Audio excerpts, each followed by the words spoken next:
afternoon, everyone. Welcome back. Nel and I are so excited to be with you as usual. And we are introducing today part 1 of a 3-part series on narcissism. So before we get stuck into this topic, as usual, Nel is going to open for us with a beautiful karakia. Kia ora. Kia ora koutou. Kia ora lovely people. This karakia fit for our kōrero today. It is around how we can feel the peace. Kia hora te marino, kia whakapapa pounamu te moana. Hei huarahi mā tātou I te rangi nei, aroha atu, aroha mai, tātou ia tātou katoa. May peace be widespread, may the sea be like greenstone, a pathway for us all this day. Let us show respect for each other. Oh, I love that one. That's really beautiful. Thank you. So the other thing that we like to do, and those of you who've been listening to our episodes will know this about us, is we like to also start our episodes with a technique, a tool, a practice that you can use in your day-to-day life. And what we decided was most fitting for today's episode would be a beautiful, gentle, loving practice that has to do with energetic boundaries and self-care. And for those of you who know something about narcissism, you'll know that one of the, let's say, consequences or experiences associated with being in a relationship with a narcissist is that our boundaries are continuously violated, and we often end up feeling powerless and really unsupported and vulnerable. So what I would like to do now is guide everyone through a very gentle and loving practice where we bring in some energy to help create those really strong energetic boundaries around us. And this will help as well for just listening to this episode.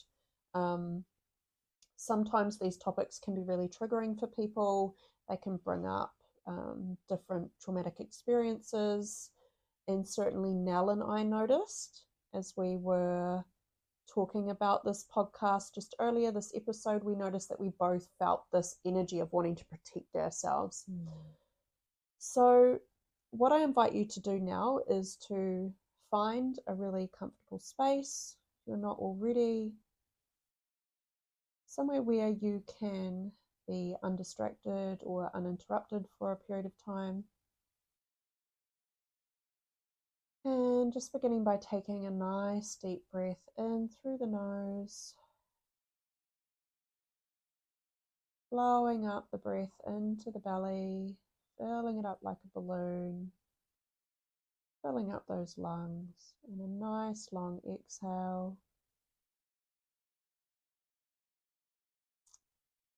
What I'd like you to do now is just to bring your awareness into the center of your forehead, center for inner vision. And I'd like you to just activate your inner vision, and if this isn't a strong sense for you, then you can simply set an intention or rely on other senses such as feeling. And we're just going to invite now, see, sense, feel, or imagine a beautiful golden energy of love to come down through the ceiling above you, the walls around you, or the space around you if you're outside, and the floor beneath you or the ground. Just imagine, just feel this beautiful golden energy of love coming down and swirling all around you and through you. With every inhale, breathing more of it in and around you. With every exhale, I want you to expand this energy and continue to expand this energy so it forms a bubble approximately 3 meters on each side of you, above and below. And begin to really feel the energy of safety, protection, and love in and around you. You may even sense or see this energy forming a type of shield, a protective barrier, keeping your energy, your mind, your emotions nice and safe from the environment and people around you.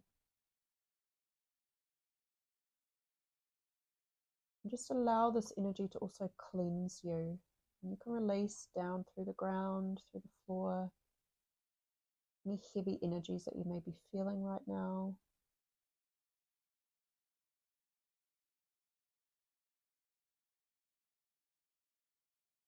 And just hold this picture, this sensation, this feeling for as long as you can. At least 17 seconds is what we recommend. If you can, try and really tune into that sensation, that feeling of empowerment, of strength, of resilience, self-love. These are all really great energies for self-protection, for boundaries.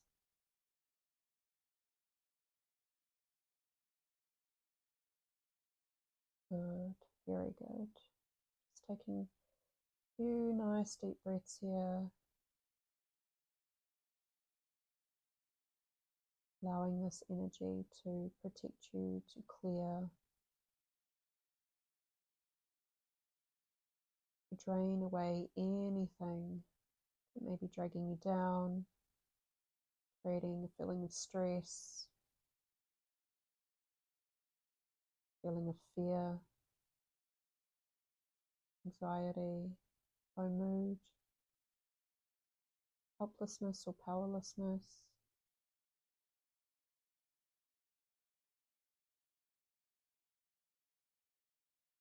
This is an opportunity to really shift your energy now and to begin to shield it, because you have the power, the capacity to do this. Good, and just begin to call your energy back. Set the intention to do this. Any energies that you've voluntarily or involuntarily given away to the people around you, either recently or even earlier in your life, if that resonates right now.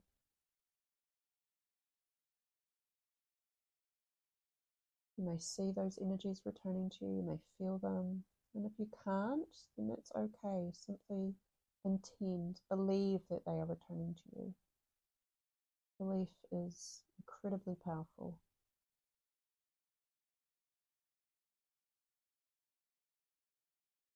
Good. And so hopefully by now some of you are beginning to feel lighter, perhaps more resilient, more boundaried, more supported, more safe.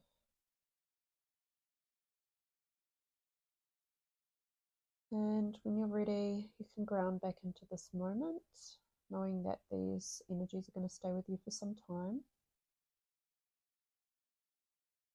at least the next 3 to 6 hours.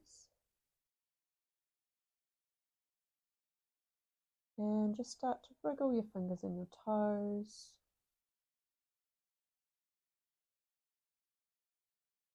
Take a nice deep breath in, a very conscious breath. Become very aware of the sensations coming in and out of your nose or your mouth. Bringing you back into your body, into this now moment.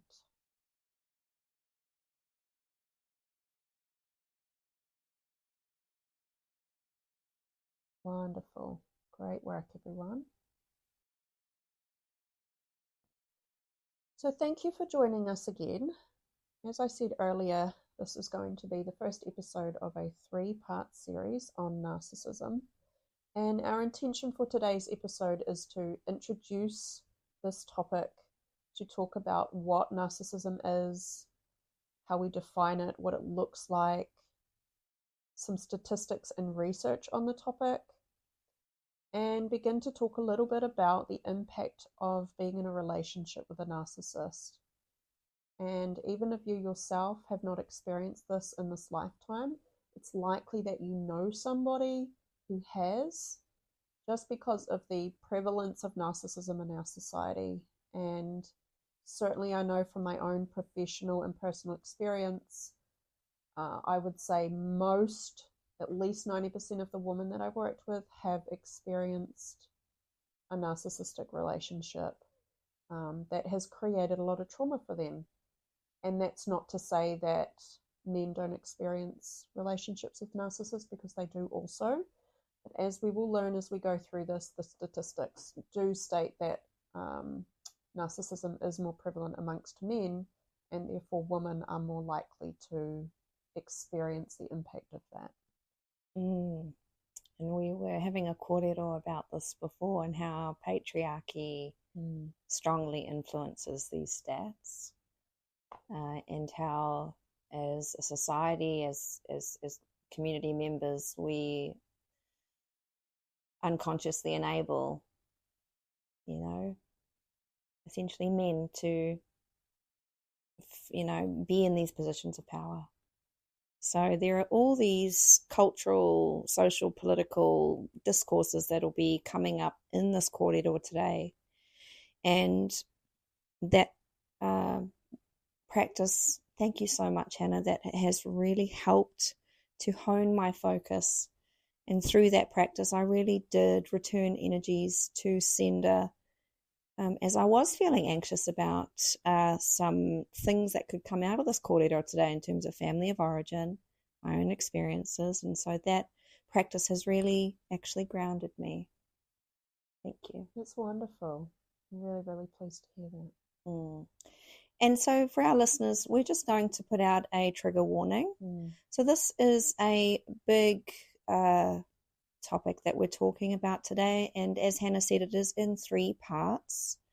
So if there are moments, times, content that we are discussing and it is activating something for you, please look after yourself. If need be, pause and just get a cup of tea and get a blanket, and if you can, engage in some nervous system regulation practices, some breath work, because this is really about you looking after yourself in those moments you may feel triggered. It's a pretty hot topic, isn't it? It is. And yet, I would say that it's one that is not talked about enough. And I know that this is why we're coming up with these topics to talk about, is because we really want to raise awareness. Yes. But just the prevalence of and the damage that narcissistic relationships have, it is huge. And it can take a long time to recover from narcissistic abuse. So we're going to move through different aspects of this. We're going to talk about what narcissism is, what it looks like, how you recognize it in somebody, and also begin to touch on the impact of narcissism, which is huge. It can be incredibly and deeply traumatic for people. And next episode, we're actually going to bring on a friend of mine who has very willingly said yes, she would love to share her life experience on narcissism and on being in a relationship, well, actually more than one, with a narcissist, and the damage that had on her entire well-being, and how she is moving through her recovery from that. And we hope that that can be inspirational for people, because it can be a long and hard journey. And it's invisible, isn't it? Narcissistic abuse. You wouldn't know somebody is being abused by a narcissist, because there's, on the outside, they don't have a broken arm, they don't got a broken leg. This is invisible injuries where people are, being expected just to function normally. Meanwhile, their brain, their body, their nervous system, their cells are breaking down in small ways. It's an invisible injury for a lot of us. Yes. So what we might do is define narcissism, and then now I would love to hear more about this research that you've been looking at around the impact on the brain and how that actually impacts us on multiple different levels. So narcissism is a personality trait characterized by an excessive need for admiration, a lack of empathy, and an inflated sense of self-importance. So individuals with narcissistic tendencies often seek validation through manipulation, charm, and or intimidation. So I really want to highlight here that narcissism is a spectrum. We can all display narcissistic traits from time to time, However, it's individuals that demonstrate extreme levels of narcissism on a persistent basis that would probably meet the diagnosis for narcissistic personality disorder. And that's what we're referring to, or what people are referring to when they say, oh, that person's a narcissist. They're saying that they're on the extreme end of the spectrum. They're showing a number of these traits persistently, and most likely they are causing damage to a lot of people in their life. Narcissism's also been broken down into lots of different subtypes. I'm going to just talk about the two most common ones, because when I looked at the research, there were so many different types. Really, we could have had a whole episode just talking about those. True. So grandiose narcissism. Narcissism defines people with narcissistic behavior that were most likely treated as if they were superior or above others during their childhood. So this is about etiology. And these expectations then follow them as they move into adulthood.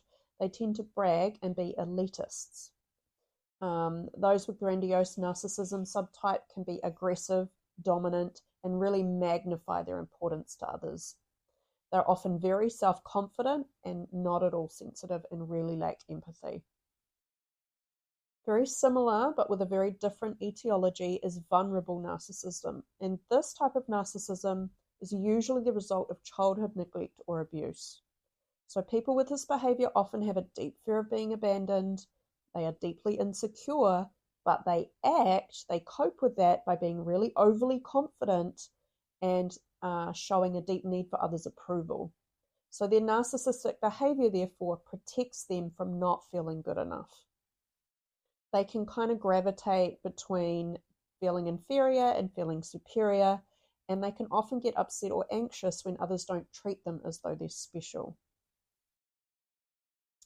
So those are the two most common different subtypes.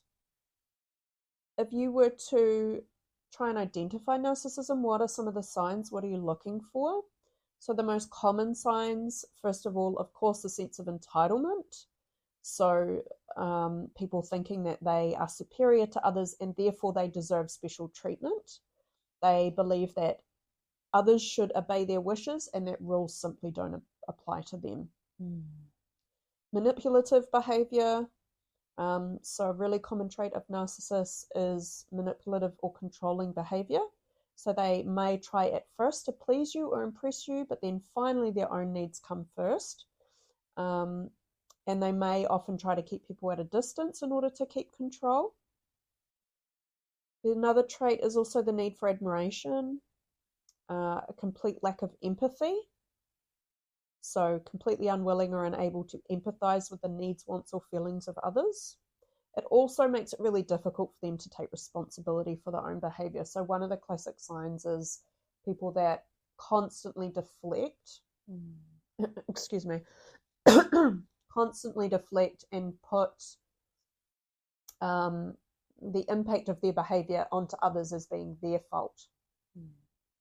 Also, arrogance is another trait. What about idealization? That's a good one, where the narcissist love bombs you, creating that deep emotional bond. It's like that's the base. Yes. That's almost like the gold nugget. It's like, wow, I'm getting this admiration, getting all these strokes. This person's incredible. They see me. I feel seen. Yes. So, idealization is definitely one of those common traits of a narcissist, particularly the narcissist abuse cycle. It starts with the narcissist love bombing you. Then they move through the devaluation stage, gradual emotional and psychological abuse. Yes. Begins, gaslighting, criticism, silent treatment. Then the discard, where they just abruptly abandon their victim and they move on to the next supply. It all, like when I read this, I can't help but be activated, mild to moderate though, and I am taking care of myself. Not only because I was raised by somebody who I would say had narc traits for sure, but in terms of the role modeling of these parts, these traits, and how I saw them as normal, and in my own experience, having been made aware of my own narc traits, it's like, yes, this is stuff that sometimes when I'm not great, I'm not in a good space, I've definitely done this stuff. So this is, it's quite a sensitive topic, this topic. But it is a cycle, isn't it? It's like love bomb you, then devalue, then discard. And then what is it? The other one is the breadcrumbing. Yeah. Leaving little bits just so that you get a little bit of engagement, a little bit of connection, and back. What you might notice also is that with individuals high in narcissism, that they'll tend to behave warmly towards you when everything's going their way and they're getting everything that they need from you. But as soon as something doesn't go their way, they throw their toys out the cot and everything's your fault, and all that is kind of funneled onto you, and you have to wear all of that. You're the punching bag. Yeah, it creates that cognitive dissonance, doesn't it? Because on one hand, you've bonded with this person who's admired you, and the next minute they're slamming you down for something. And it's quite confusing, all that abusive behavior in terms of the loving person coming at you who's being really abusive. That confusion can really cause major disruptions in your neurobiology. It is also that intermittent reinforcement with the reward punishment cycles that gets it's like a known, right? So you get almost habituated to it, but it becomes addictive, doesn't it? It can be really gamey. How a narcissist can distort your reality, make you question everything, make you question your perception, and destabilize you. It's like it's quite carefully crafted. It is. It's that intermittent level of validation. Yes, yeah. And it creates this real questioning of self, of, wait a minute, is this my fault? Am I actually to blame? Am I the one that's crazy? And that's what that constant deflection and gaslighting does, is it really creates such a deep sense of confusion and questioning of self, and then all of that blame and that guilt and that shame and that anger gets turned inwardly. Yes. And then when there's reactive abuse that occurs because it's a response to all this narc abuse, then you get the finger pointed. You're the abuser, you're the aggressor, and you're like, shit, maybe I was reactive, maybe I was abusive. That further destabilizes you. It increases the dependence on the narcissist because you need their validation, because all of a sudden their validation is really important. There is so much going on behind the scenes on a cellular level, just in terms of your DNA. Yeah. In these moments, there's a lot of myths about why people stay, but we're going to tell you all the reasons why they stay and why it's really difficult to leave. And a lot of it is down to the neurobiological changes, the neurological impact of abuse, what that does to the brain, the body, and the nervous system. And the wearing down of someone's sense of self-worth. Yes. Because people end up believing that they're so unworthy and undeserving of anything better, that why should they leave and seek something better? Yes. And that becomes deeply rooted in the subconscious. We're not talking about a conscious knowing of these things. It goes so much deeper than that. It really does. The other thing that often happens in these relationships is the narcissist will isolate. And let's just say victim, I don't like using that word because it's very disempowering, but for communication purposes, let's just say the victim. And so often, even if they might start considering leaving, or they get to a point of thinking, I can't do this anymore, they've often been so isolated by at that point, they have no support. And so that's another reason why they stay, is because they think, well, I've got no one outside of this. That's right. That's right. The narcissist does isolate their victim socially, financially, spiritually, intellectually, making escape way more difficult because there's so much dependence. This person becomes a lot more important. And all the other things I have or had going on in my life don't seem as important as making this person happy.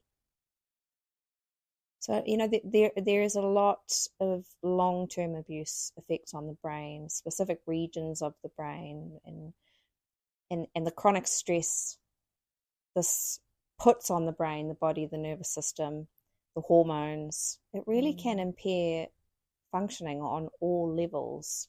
Well, it does. People end up in a daily state of survival, just trying to get through the next minute, the next hour. And we don't make great decisions when we're in that state. No. There is a fantastic author, Shahida Arabi. She's South Asian descent, and she's written extensively on psychological and neurological impacts of narcissistic abuse. Her work is quite notable.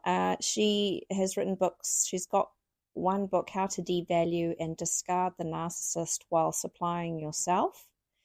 And in this book explores all the emotional and neurological tolls of narcissistic abuse.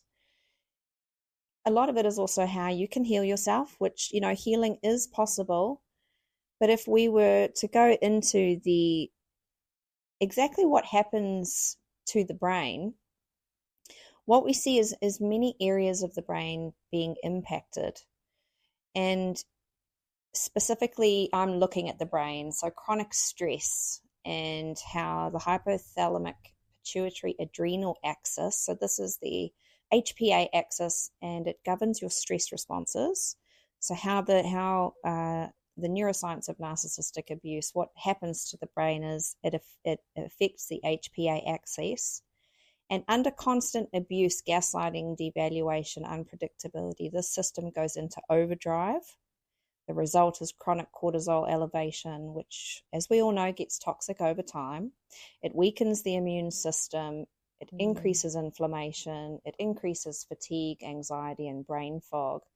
So essentially, areas of the brain, specifically the amygdala, which is the brain's fear center, it becomes hyperactive in abusive environments. So it's constantly scanning for threats, leading to hypervigilance, anxiety, and panic attacks.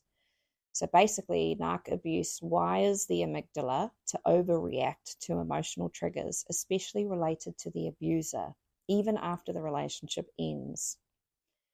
Other areas of the brain, such as the hippocampus, which is involved with memory and learning. So the hippocampus is where memory is consolidated. So the hippocampus shrinks under prolonged stress. This impairs your ability to remember things clearly, learn new information, form coherent narratives of what is happening, which can contribute to self-doubt. So this is why a lot of victims often feel confused, can't remember timelines, they question themselves, and we call it word scramble, where you're just not really making sense. The other area of the brain, the prefrontal cortex, so this is the area of reasoning, self-control, thinking about consequences. So, this area specifically gets affected with narc abuse. So our logical thinking, decision-making, and impulse control goes offline. Yeah. The PFC's functioning is suppressed due to emotional overload and chronic stress, I guess because the amygdala is getting taken over. So the prefrontal cortex goes offline. Then all of a sudden we've got, potentially people coming at us saying, why don't you leave this person? Meanwhile, we're stuck in this amygdala overreaction. And this, a lot of this explains why survivors feel so paralyzed, why victims feel so paralyzed in their decisions, because their prefrontal cortex is offline. And they remain trauma bonded, stuck in their amygdala center, trying to make sense of their reality. It's why a lot of survivors I've worked with and victims of narc abuse, they really don't trust what comes out of their mouths. They're, the hormone cycles, everything gets rewired. The dopamine and reward circuitry, with the narcissist using intermittent reinforcement, giving love and praise and then suddenly withdrawing it. This mimics the gambling style of, the reward patterns, activating the dopamine system. The brain gets addicted to chasing the reward, even amid the abuse, and then bam, it's taken away. So it's like a drug, isn't it? It becomes a drug, which can explain the trauma bonding of when you go from that high. You kind of crave the high from the narcissist's approval, right? When you can get it.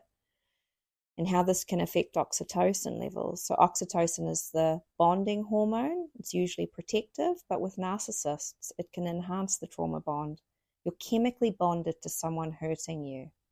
So feeling betrayed, even though you're having these bonding hormones that are activated, it deepens this feeling of guilt and shame and confusion about leaving them. So there is so much going on in the brain and areas of the brain that are affected by narc abuse. That's fascinating. And when you said shame, that's what I was reflecting on as you was talking. If you add a whole bunch of shame into the picture, and shame is such a powerful emotion, and it creates such a shutdown response within the body and the brain. And so often victims of narc abuse can feel so judged for being in these relationships. Why are you still there? Why are you not leaving? Like, you know, why? And so shame actually creates more of a sense of wanting to pull away from support people, because there is a sense of, a part of them that says, well, I shouldn't be in this relationship. Why am I still here? And then they start judging themselves. So that's a part of the cycle as well. It is. And I think that what this research does is it gives us a really solid biological, physiological understanding of why people get stuck in these relationships. And it helps to kind of release some of that judgment. Yes. You know, the more we know about narc abuse and why it can be physiologically difficult to leave an abusive relationship, the more we can de-burden from that shame. And why is it, and a lot of it is our society victim blaming. The victims do get a lot of sometimes unnecessary negative attention. Meanwhile, you've got a full-blown narc out there ripping up families. Like, there's a lot of myths around, and a lot of it does center the victim. Why aren't they leaving? What's wrong with them? Well, we can tell you what's wrong with them. They're undergoing major change and reconstruction, and they are actually probably in a lot of freeze states when this is happening. Absolutely. They're in chronic survival mode. Yeah. They're just trying to get through the next minute, the next hour. And I can say this with deep knowing because I have been through several relationships with a narcissist. And it was not until I managed to finally remove myself from the most recent one that I really began to question, why did I end up in these relationships? Why did I stay in them? And what do I need to heal and let go of and work on in order to make sure I never end up in another one? So I understand what it is to be in one of these relationships and to be in that survival mode and to make choices that really weren't serving me. But I look back on those versions of me now with compassion, because I know that that version of me or those versions of me were just trying to survive. And, she or they deeply craved love. But those versions of me weren't able to give that to myself. And I was just looking to find it in people that unconsciously resembled my father. Vibe. Like, there will be times now, even though I've done some work around my relationship with my father, the primary attachment relationship, and there were narc traits we were living with as a whānau. Like, out there in the real world as an adult, why do I find people with similar traits to my dad attractive?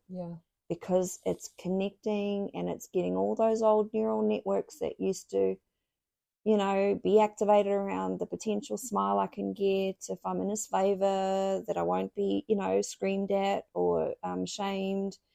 And it's like, it's this weird hook and bait that happens out there in the real world when you come across people that have narc traits, because number one, you've got experience with it. You kind of know the hormonal ride, the chemical ride.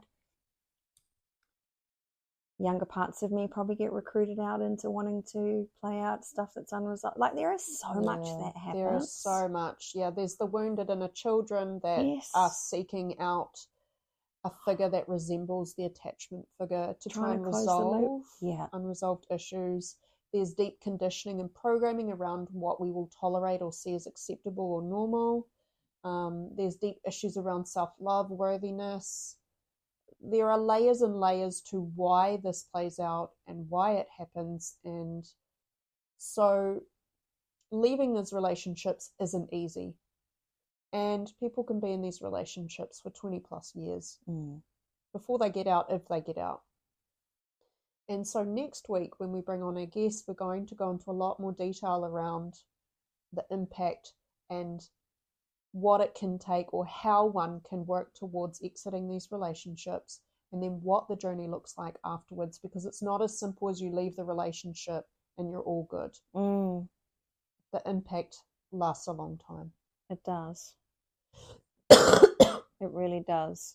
I'm just noticing as we even speak about this topic, the way that my throat's starting to become quite irritated and clam up. And I'm noticing I want to cough a lot and clear, and I'm thinking about the impact of narcissistic abuse on being able to use your voice, assert healthy boundaries, express yourself. And there's something about this topic as we're talking about it that's, I guess, bringing up or highlighting some of this unresolved stuff sitting in my throat. Yes, I resonate with what you're saying. I'm having experiences of my own internally around feeling like I'm in a room full of whānau members where I'm having to really carefully craft and sensitively say what I need to say. Or almost like I'm back in that cycle. Yeah. Need to be in people's favor, need to stop walking, need to walk on eggshells, because these are the effects of narc abuse. Even after, like you say, even after we've left, we still have these somatic sensations, these experiences in our body, because it is a holding. It's a chronic holding, isn't it? It's a chronic holding and a self-protection. It's the closing up of the throat. It's the just get through this interaction, make sure everyone's okay. I mean, I probably am in a trauma response, and it is, it's uncomfortable, and this is over a topic. Yeah. So that's why we want to do it in 3 parts, because we want to do a speaker share with Betty next week where we can hear her share her story. And our final part will be on the healing. The beautiful healing that can take place, what you can regain, fragments of yourself you can get back. And it is possible to heal, and it is possible to enter into a very healthy, loving relationship and to attract that into your life even after one or more relationships with narcissists. And that's been my personal experience as well. I'm now in a very healthy, very loving relationship. Although we've had work to do, we're now in a place where I'm really in the relationship that I always dreamed of and desired. And sometimes I have to pinch myself and I think, wow, I really got here. But it is possible. It's possible for me. It's possible for anyone. That's inspiring to know, because you do wonder, like I do wonder if I intimate romantic relationships, I tend to have a track history where I can't really hack it. It gets to be too much for my nervous system, my brain, my physiology after a while, and I feel like I turn into my father sometimes, where I can then start to be super abrasive and not my best self. And the shame, the intense shame from, am I a narcissist? It is something that plagues me every now and then. I'm a Leo proudly, and I have a lot of Leo placements, so I do tend to hide behind the astrological placements, but we do worry if we are narcs, and there is a continuum, like you said. I think we pendulate. It is about awareness, knowing our blind spots. So I think maybe that's why I'm having these reactions, not only because of family of origin activation, but also my own experiences and reflections, knowing that I have narc traits. So it's a huge topic. Thank you for sharing that and being vulnerable in this space. And what you've really spoken about is being on both sides, is being a victim of narc abuse and also having some of those traits and having the awareness of that. I think that's why I safeguard myself and I am not with a partner, because I don't like what happens in a relationship after a while. And it's that hormonal chemical ride. It's that dopamine fix. It's that, am I in their favor? Are they in my favor? All of these things play out, that I think a lot of it was role modeling, conditioning, and then also in this society we live in where, patriarchy is it's a norm. And so there are all these influences that can affect our in-the-moment connection with people. Yes.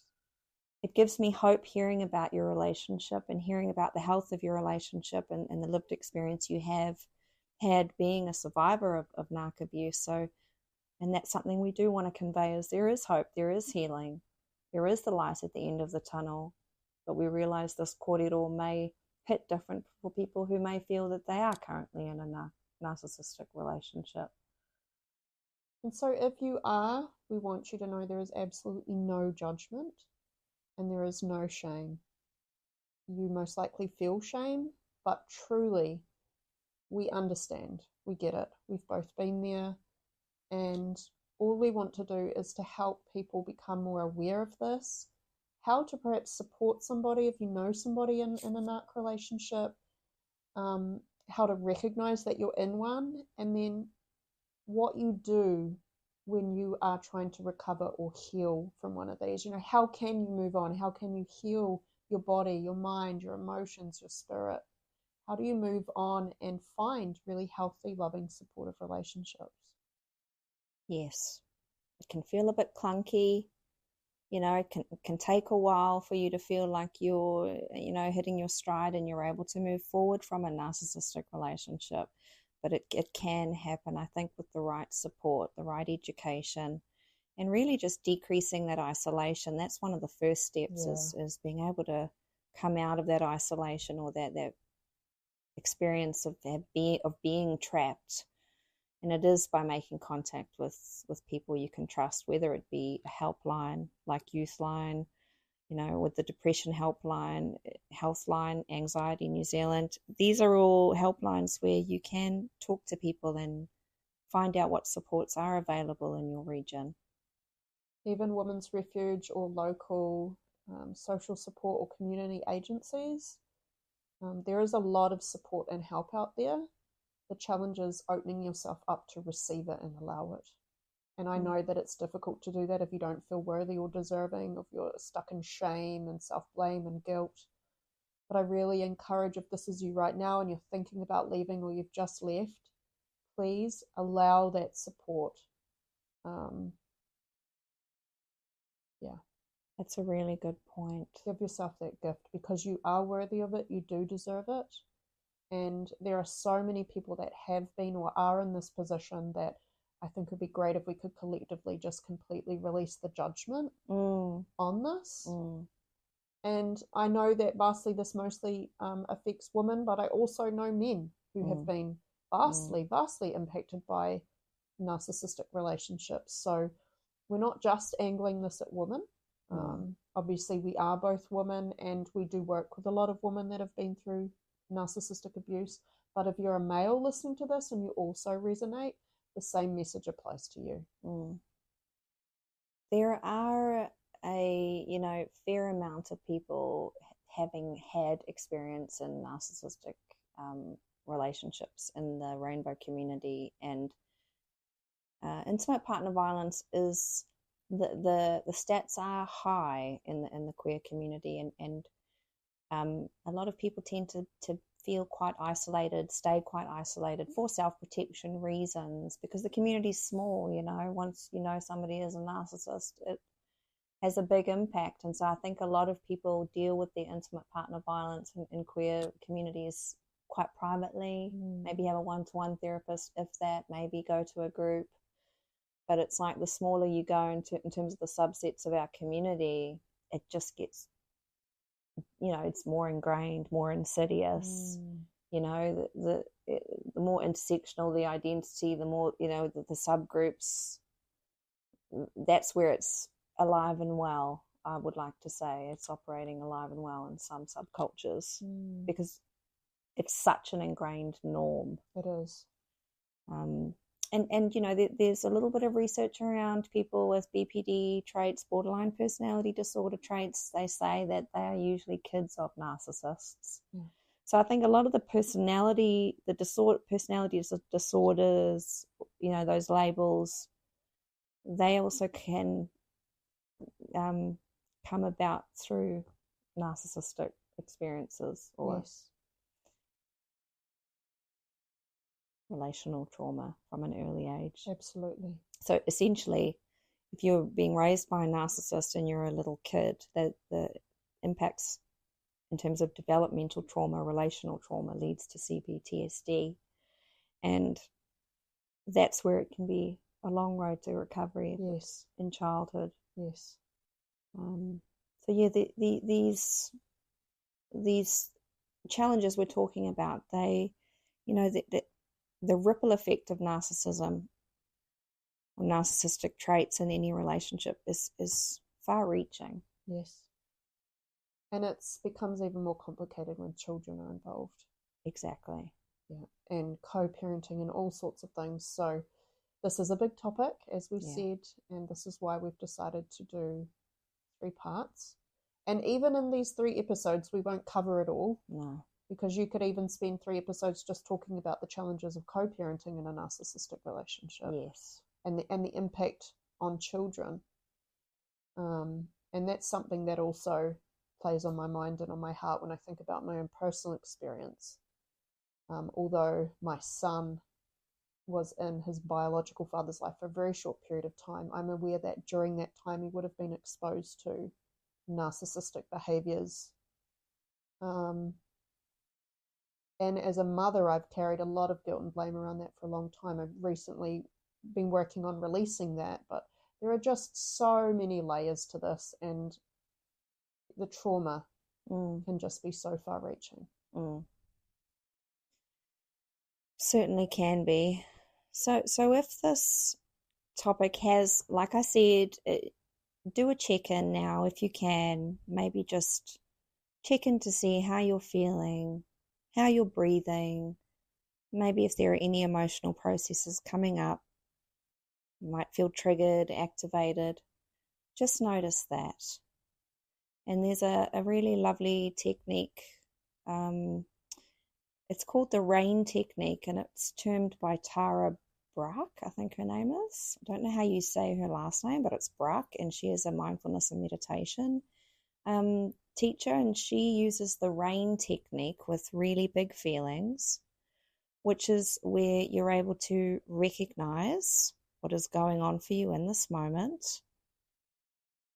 You're able to accept it and allow it and allow for it to be there just as it is, and investigate it with interest and care, so RAI, and then lastly, nurture with self-compassion. So if you've got any big feelings, listeners, please use the RAIN technique just to softly, gently attend, as this is a very sensitive subject and it may be activating you in a variety of ways. So recognize what is happening. Allow the experience to be there just as it is. Investigate with interest and care, and nurture with self-compassion. And I would encourage listeners to use the RAIN technique with some breath work. It's a lovely way we can attend to our nervous systems, because this content will be quite activating for a lot of people with sensitized nervous systems. And what we know about sensitized nervous systems is they've been hit time and time again by trauma. Yes. Mostly from being around somebody who's abusive or unsafe in some way. So go softly with anything that comes up with this topic. Please do. Thank you, Nel. Okay, listeners, well, thank you again for tuning in, and we very much look forward to recording the next episode and going into more detail on this topic. Please reach out. We would love to hear from you, what resonated, what other topics you might like to hear more about, and perhaps we'll even might even link some resources or some links to some support agencies in the description. Yes, I would highly recommend reaching out to a helpline just to have a anonymous kōrero on the phone. Lovely way to help re-regulate in these moments, and we will put some supports into the description box. Okay, so that felt like it flew by. And for our listeners out there, we're just going to close with a karakia now. And please make sure you look after yourselves. Do whatever is necessary for yourself, your heart, your mind, your nervous system. Kua mutu o mātou mahi, mō tēnei wā, manakitia mai mātou katoa, o mātou hoa, o mātou whānau, aio ki te aorangi, which means our work is finished for the moment. Blessings upon us all, our friends, our families, peace to the universe. Ka kite. Ka kite.